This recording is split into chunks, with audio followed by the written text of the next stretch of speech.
The numbers tell us that Georgia is elite. Is it true?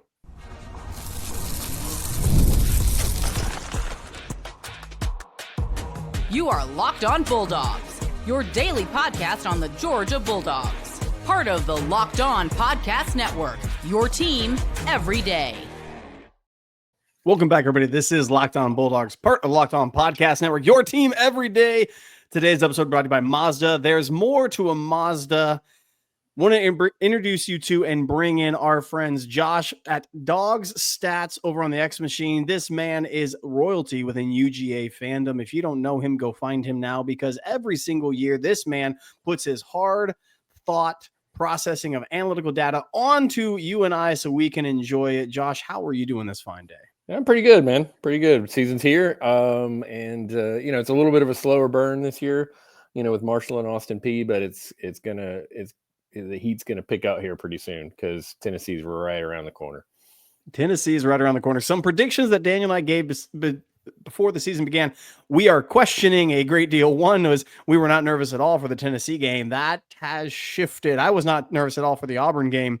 That has shifted because we're going to get to that down the road and maybe even in this conversation. But if you don't know, today's episode is pretty much this simplified version. What are you excited about, nervous about, and not to sleep on for Georgia this week as well as the whole season? Because we're already seeing changes. We talked about it on yesterday's episode and the episode before that. Kirby is seeing a difference in this team.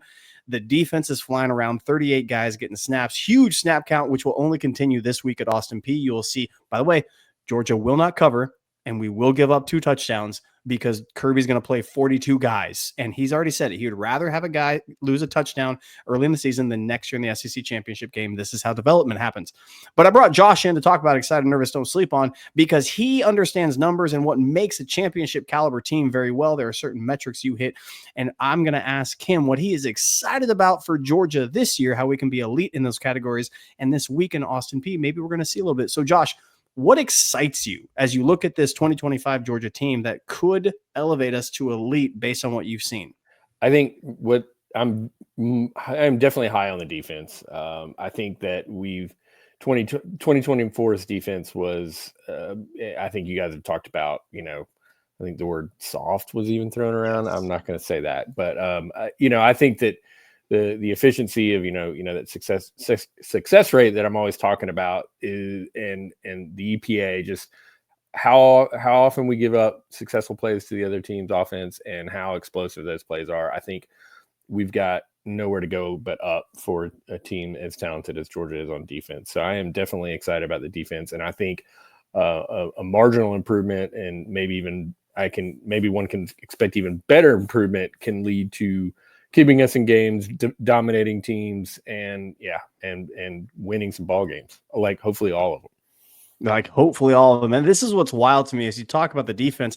I think people misunderstand the days of which defenses were able just to smother and cover and hold people to blank shutouts all across the board. And 70 yards, we had 63 or 67 yards total for Marshall at a certain point up until the third quarter. And it was incredible. And then we got the backups in and things started gaining and loosening up a bit. But I think people misunderstand when we're talking about defense, this era's offense and the rules associated with that. Kirby just said in his presser, scoring is down, so you have to have elite defenses as teams kind of get back up to speed of what that looks like. But expected defensive success rate, it just means this. Are you ahead of the chains, or is an offense behind the chains? Is it harder on subsequent downs, first, second, third downs? There's a certain number of yards that makes it really difficult to convert and keep a drive going. And you've talked about this many times. Expected points. Are you putting yourself up for success? And that's what the biggest thing of college football is. It's, are you in position to be successful, to get the points or to stop the points when need be? This defense, I think you're right. The expected performance is, I've said it before, 21, 22 level. What separated 21 and 22 from the rest of college football that we should be looking at? Oh, well, yeah. It all kind of snowballs, right? Number one, the 2021 defense had a negative that, you're talking about those expected points, negative EPA, which basically means when our defense is on the field, they're actually contributing to points in some ways. It's just insane between wild. Yeah, exactly. It's the same. It's just putting a number on what you see. You see a lot of 3 and outs. You see drives that don't get started, which, makes punts, and happen, and, better starting field position. I mean, that was the biggest thing is, and you get extra drives, you get, a drive extra a game because your defense is that good. And you've got a really good offense, which Georgia did have in 21, 22, 20, and 23 for the record. Very good. I think actually, statistically speaking, the 23 offense might have been better than the 21 or 22. But the defense, I don't know, maybe if we get in the playoff, it's a different story, but we're not going to do that tonight. But no. I'm saying and we didn't see that in 24. The defense was good, not great. And it was, and a lot of, just not as many possessions for the offense, which, when you don't have as many possessions on offense and you're giving up more points, you're giving up more yards, it means less chances to score on offense. And it was just, it was, especially you just couldn't get off the field at some point, but they did show up, Yes. Texas games where they played lights out, and, but still, but all that to say, I do expect this defense to be, I'm not going to put them on 21, 22 level, but somewhere maybe 22 would be great. I mean, they were really, really good, but 21 was special. It's really wild. Defense that is able to, it's like passive income. Your job is actively gaining you money. The defense was like passive income. You weren't thinking about it, but it was gaining you income without doing anything. It's quite wild to think about that. Yeah, I love that. That's a hell of a good comparison there. I like that. You can steal that as much as you want. It's free, just to Josh, not to you, fan. You have to give credit to him when you do so. No, but that's what's really wild, and I think what people misunderstand about expected, how you get a game grade at the end and how the defense performed is, are you stopping? Are you winning more downs than the offense is winning? And if offense is 1st and 10, they get something like 5-6 yards. They've won that down because now they're in manageable 2nd and 3rd, and you keep things going. That's all you're looking for, is just keeping on the field, keeping matriculating down and getting close to the end zone. Defense, on the other hand, wants to push you further away from that goal to get you away from that in totality. And the 21-22 team, we've talked about it before, sacks is the most overrated statistic on defense, I think, because of the havoc rate that's able to do. You're able to create havoc and stop passes from being completed. And that's, a 1st and 10, 2nd and 10 all of a sudden because of incomplete because of pressure. That's dang good. That's behind this. That's a win in defensive terms. And I think what's really important for people to understand is the player side. So that's the analytical side. The player side says, well, you need guys who are flying over the football, tackle well. You can't give offenses second chances. If you miss a tackle once and they still go extra 2 or 3 yards, that's the difference between winning a down and losing a down. And so those stack up over time. It's pennies over months. And all of a sudden, your expected success comes fumbling down. This defense is different. This front 7 is different. That's what the biggest thing for me. We don't know what the back 4 look like because they weren't tested against Marshall, the starters at least. Front 7, a mobile quarterback, a running game, a coach who won at 3 yards. We stood up to that in a big way. I'm glad you're excited, Josh, about the defense, because that's, to me, every single championship winning team of the last 5 years had a top 5 defense. Every last one of them. We need timely offense. Yeah, and if anybody out there is interested in just sort of kind of you don't want to get into the nitty gritty of all these numbers and stuff, just a couple things to watch. Just watch for that, that 4.7 or better yards per play allowed. And look for that defensive success rate allowed somewhere, 40 to, hopefully never above 41. And if we're cooking with that, in after 3 or 4 games through this SEC schedule, that we're going to see, that's really, really good to top 2 or 3 in the SEC. So watch 4.7 yards per play and around 40% success rate allowed on defense. I'll be curious. I think we can get there. But those are and also you want to see just improvement throughout the SEC. You want to see that defense getting better and better every week, every game. By the time we get to Alabama, the week after that, we're going to know what this defense is long term. If we go to Tennessee and we get 4.2 yards per play at Tennessee against what right now seems like a good offense, I'm going to come back on this show and make stupid claims of us early on in the season with an improved Tennessee offense and Tennessee team. I'm going to come back after this, and I'm going to ask Josh what he's nervous about. But first, these. These are, in fact, Upside. Upside's fantastic. Are you still paying full price for gas? Stop leaving money behind. Simply download the free app, Upside app, in the App Store or Google Play right now. Start earning cash at the pump today. My limited time promo code football gets an extra 25 cents per gallon on your first fill up. At first, I thought it was too good to be true, but it's absolutely legit. Real people are just leaving money. And at the pump, it's ridiculous because your daily commute with all the kids or all to work can actually help you out. Cash out anytime, bank, PayPal, e-gift card. Don't let this offer drive you by. Use the app and the promo code football. Limited time, 25 cents off per gallon bonus. That's promo code football. Offers vary by user and location. Go to upside.com for terms and conditions. But that's not all. We also want to let you know about Mazda. Mazda is fantastic, and you need to get in the action with Mazda. Mazda Game Forward, brought to you by those who believe it's not just about playing the game, it's about refining it.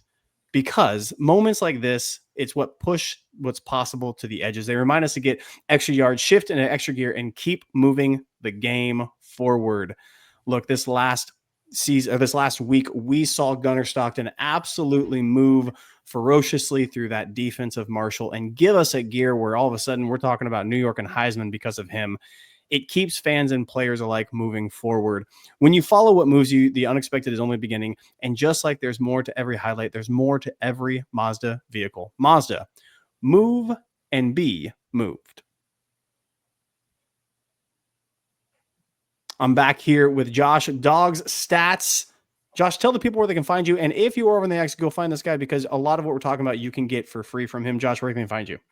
I do a lot of my stuff on Twitter, and I'm in the message boards and stuff too. I'm just I like to share and like to interact. So the interaction in the community is my favorite thing about doing it. So if you find me on Twitter, get in the comments, DM me if you got an idea or you got some questions. Same with if you see me on one of the message boards or whatever.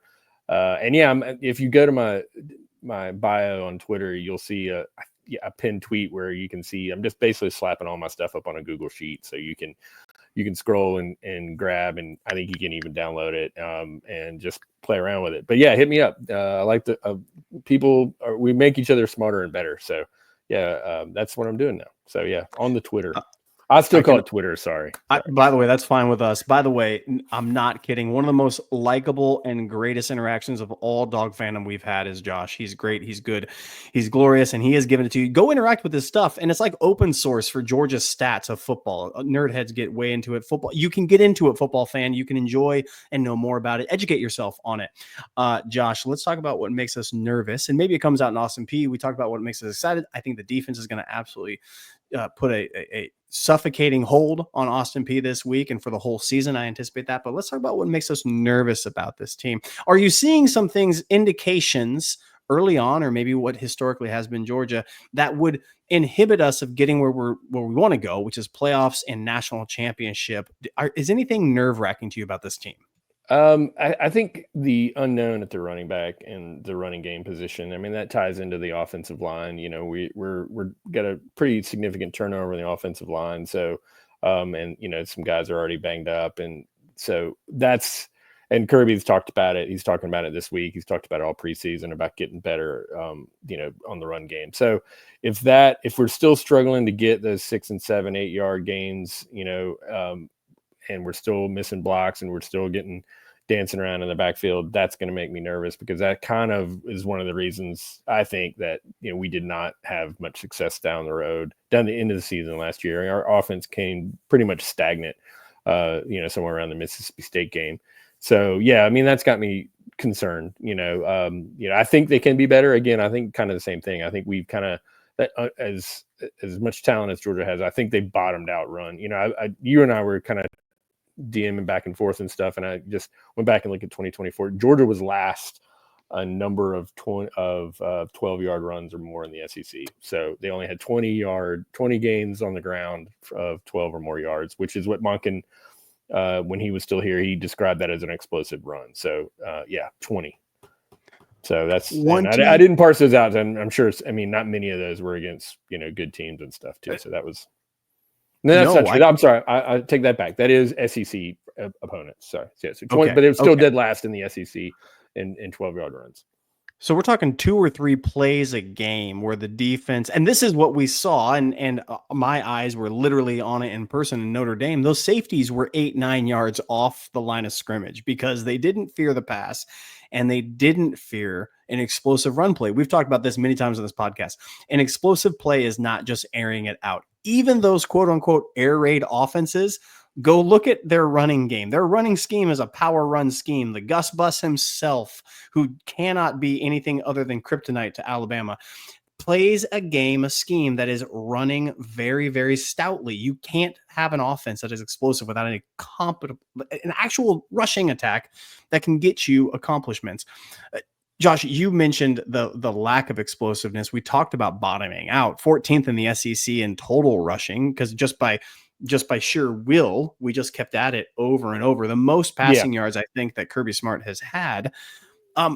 When we talk about certain numbers that make you say this is a potent rushing attack, what are those things that you look for that make you an explosive besides that 12-yard marker? Are there any other markers that make you say this is a running attack that's really, really good? Yeah, I mean, again, you're talking about the success rates, and you want to be somewhere in the 44 to 47% success rate on rushes and stuff. Because that's going to keep a team honest, in the secondary versus pass, and just also against the run. So I think, we were somewhere in the 42, 43%. And that just makes you, when you're not running the ball great, you're going to pass more, and we were not one dimensional by any stretch of the imagination, but yeah, our tendencies were known. And I feel like that became a problem down the stretch for sure. And it's like, sometimes you just gotta, no one, the man ball is one of the things we hear a lot in the Georgia message boards and stuff. And I don't think I think he's grown out of that desire to be man ball. He wants to be balanced, but Yes.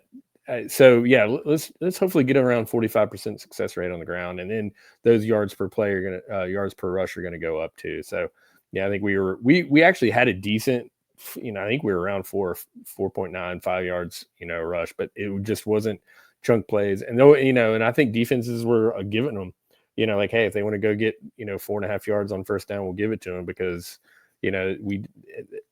became the passing, and drop balls and so many passes at the line of scrimmage. And, Carson Beck's ADOT dropped almost 2 yards from 23 to 24. So yeah, it was a very, like a lot of plays were in that, at the line of scrimmage, behind the line of scrimmage to 8 yards. It just, whether it was running or passing. So yeah, I mean, again, that was run sets up the pass still. I mean, that sounds, probably not like a metrics guy, because that's kind of old school, but it's the truth. Football things still work, and the analytics is just giving numbers and a face to what you can't quantify with everything else. That's what analytics does. And that's why we like analytics. And that's why Kirby himself, I love how Kirby talks, because this last week, Kirby was asked about some analytics and numbers, and was really wild to me. He said, I'm not really an analytics guy. He is an analytics guy. He's given into it. But what he means is this: I'm not talking about like Lane Kiffin or other coaches are, because I know if you have characteristics, you'll see it. The analytics is the proof in the pudding of what we're trying to accomplish. And if we can't accomplish those, the numbers are going to tell you that out. So it's a mirror that puts up to it. I'm nervous about this running game as well this year. Running back Dwight Phillips got a whole lot of run against Marshall. I think he's going to get more Austin P. I want to see Nate Frazier get a lather going. And we have a number of depth at running back. Kirby talks about depth every single time he gets on the podium. I want a dude or two in this room to take over that's going to get 600, 700, 800 yards instead of each having 250 to 300. And the second thing, Juan Gaston, I'm all in on Juan Gaston. I can't be any more all in. We talked about him coming into the season, starting at guard. Him and Micah Morris are moving people. When they were in together, we're moving mountain men all over that line. They were on skates and they were throwing them around. We have those guys back healthy and a stable of running backs that gets that pecking order figured out. Ooh, now all of a sudden, a 48, 49, 50% success rate isn't far off in my mind. I think we can get there. I'm going to come back after this. I'm going to ask Josh, what are some outliers that we shouldn't be sleeping on? What should we know about this season that actually you should be paying attention to, because you can be an educated Georgia fan? But first, these.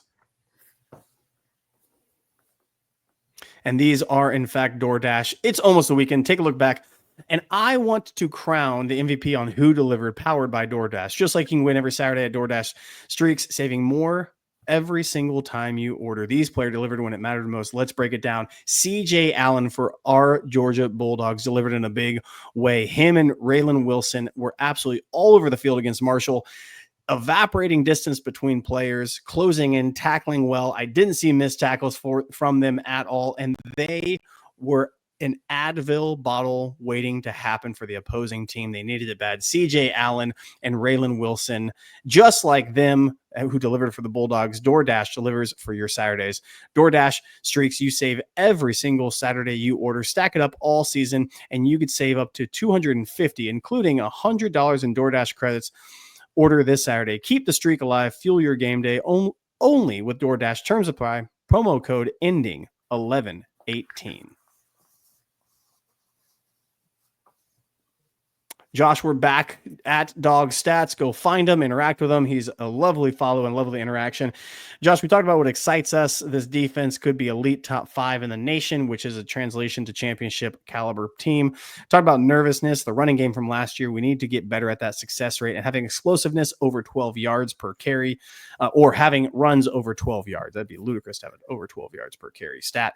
But let's talk about some things that maybe people are missing about this team. What are some statistics that you think this Georgia team can be successful at that maybe people don't realize? And maybe all of a sudden we're sleeping on a little bit too much, but by the end of the season, we're like, oh, they were really good at this thing. What could that be? Well, it's kind of going back to the same thing and just about the offense. And I think, and I don't think we're sleeping on this. Because I think it's, and everyone's excited to see Gunner and the element of running the ball he brings to the offense. So I would say, I think we're going to be significantly better in the red zone and the scoring opportunities. So I think the number of weapons that we have, from the 13 personnel that we can do to the just Noah Thomas and some bigger bodies and guys that can go get to contest the ball, and then also a design run when you need it, just when you've got everybody spread out, and that's what you can do with Gunner. So I think that just watch us be an improved in the red zone offense. I think that's the outlier, and I think that could be a big difference this year. And just let's not play with our food down there. Let's just get in and score, and let's get this defense back on the field and let them do what they do. That's so well said. Let's not play with it. One of the alarming stats from last year, and it was indicative of being behind the sticks, not having explosive plays, and always just churning over and over. It was third down efficiency, and third down conversion rate was lower than it has in 6-7 years for Georgia and Kirby Smart. It was something like 38% on third down conversions, which is disgustingly low. That's not championship caliber team right there. You can't have that. And down in the red zone, yeah, you're right. Let's go ahead. And what if we started in 12 personnel, got Oscar Delp over to the side really quick. And then all of a sudden, Oscar Delp, Lawson Lucky, a couple other wide receivers start spreading, and a linebacker is now putting a rock in a hard place because he has to get out and flare out on that little screen where Delp is going to be blocking out on a corner, or he's got to stay in the box and cover Gunner as he's trying to scamper off. It's a lose-lose for guys like that. And that's when the red zone shrinks. All of a sudden it goes from 20, 25, 30 yards down to 5 yards because Gunner can extend the play as well as with his arm, make a whole lot of movement. I don't hate that. I think people typically think of Georgia. And by the way, this is my fear, is a cocktail party against Florida where we took 6 attempts to get in the end zone, 4 straight stuffs, and a couple of offsides penalties on Florida to finally push it in. That's not what we want to see happen. We don't want to be kicking down there. We want to be scoring touchdowns and points. And so don't sleep on the red area efficiency of Georgia's offense. Speaking of that, I just pulled up these from 2024. I didn't mean to cut you off there, but Georgia had 105 red zone snaps, far and away the most, which that sounds great, but that just means you're not getting you're not punching it in quick enough. And they were okay at 48% success rate, but you look at, Florida was at 54% success rate, Alabama 52, A&M 53, even Arkansas was at 56. And success rate, and then the EPA, which is that number of like how EPA, just real short. And we're in the third segment, right? So these we're not going to scare anybody off, right? No. So the EPA is just like, okay, success rate is binary, right? Good, bad, right? EPA is how valuable it is. It's on a scale from negative to a positive number, right? So the EPA just tells you how valuable it is. Florida was first in the SEC and SEC play being 0.490 in the red zone. Georgia was way down at 0.348. So we're down there with Missouri and South Carolina numbers, and we were below Vanderbilt in EPA last year in the red zone. So not only that tells you how many plays we had and how the value was down. So that means it's just a lot of playing with our food. We'll call that playing with your food stat. Sorry. Yes. Nerded out on you, so I had to put the glasses on. I'm glad you did. I saw you do that. And when you put the glasses on, what I did was I'm going to keep talking while Josh figures it out what he's looking for. And once he does, he's going to jump in. It's going to be gold. And it was gold. Here's what that means. The offense for last year at Georgia was like trying to run in boots and camo gear in a pool of water, mud, muck. It was gross. It was sloggy. It was sloppy. We had the most red area visits and plays, but yet our expected return on that investment was below Florida. Florida's got some good weapons and some good, but come on, they were not a good team last year. What this is telling me is efficiency. Again, how well can you execute not only the play call, but how can you execute that play call? And this year, I think with Gunnar Stockton and those weapons you talked about, because all of a sudden you want to talk about success rate, how about you get to the 15th and then just so a back shoulder ball to Noah Thomas in the back of the end zone and say, go get it, young man. And he can. That's a game changer for this offense. Yeah, Jackson Dart and Lagway were almost 5 times better passing the ball in the red zone than we were. We were like 0.118 EPA, and Ole Miss and Florida are 0.64 and 0.66. It's just like kind of gross. It is gross because while those two guys are very talented football players, Ole Miss and Florida were not world beaters last year. And what that means is our wide receivers weren't getting separation, because in the red area, you need separation. The space and the size is very small. You need to separate. It's an accuracy game at that point. And this is not trying to throw shade at Carson Beck. He's very skilled. Accurate is not what I would call him as a quarterback. Even what we saw this week, he got bailed out by wide receivers. Catching the ball, and Tony being an absolute track star on the football field. This year, we got the wide receiver room shored up. It sure looked like with Zachariah Branch. You talk about a quick slant over the middle, Oscar Delp up top. This changes our approach in the red zone. I love Don't Sleeping on that, Josh. Thank you so much. We've already talked about where you can find them. Go check them out on Twitter, X Machine, at Dog Stats. Dog spelled the correct way. You know how to spell that, Dog fans. We appreciate you doing that.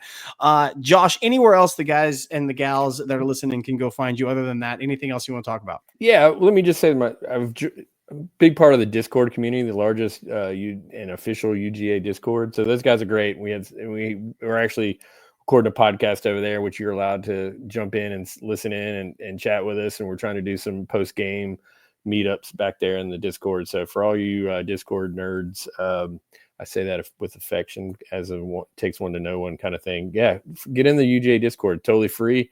And a good community of people, and we're trying to grow it. And what I talked about is this: the community, the interaction, and stuff. And it's like, I know we all love to get together for game days at the tailgate, but we're doing it online too. So shout out to you guys for building this community of smart, friendly and fun Georgia fans. So yeah, check it out.